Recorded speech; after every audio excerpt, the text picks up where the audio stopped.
Hello everyone, நம்ம இன்னைக்கு என்ன பார்க்குறோன்னா பாலிட்டியில் ரொம்ப இம்பார்ட்டண்டான இயர்ஸ் மட்டும் கொஞ்சம் கொஞ்சமாக மெதுவாக படிக்க போகிறோம்.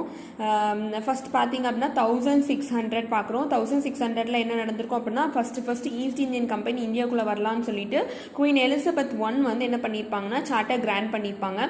1765 என்ன நடந்திருக்குன்னு பார்த்தீங்கன்னா அது வரைக்குமே வெறும் ட்ரேடிங் கம்பெனியாக இருந்த ஈஸ்ட் இந்தியன் கம்பெனி இதுக்கப்புறம் வந்து என்ன பண்ணியிருப்பாங்கன்னா அவங்களுக்கு திவானி ரைட்ஸ், அதாவது ரெவன்யூ கலெக்ட் பண்ணுறதுக்கும் சிவில் ஜஸ்டிஸ்க்குமான ரைட்ஸ் வந்து பெங்கால், பீகார், ஒரிசா ஏரியாவில் 1765 கிடச்சிருக்கும்.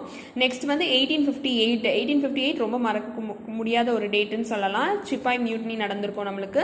அந்த மியூட்னிக்கு அப்புறம் என்ன ஆயிருக்கும் அப்படின்னா அதாவது நம்மளுடைய ரூலிங் பவர்ஸ் எல்லாமே வந்து டைரக்டாக ஈஸ்ட் இந்தியன் கம்பெனி கிட்ட இருந்து பிரிட்டிஷ் கிரவுனுக்கு மாறி இருக்கும். நெக்ஸ்ட் August 15, 1947 யாராலையும் மறக்க முடியாது நம்மளோட இண்டிபெண்டன்ஸ்.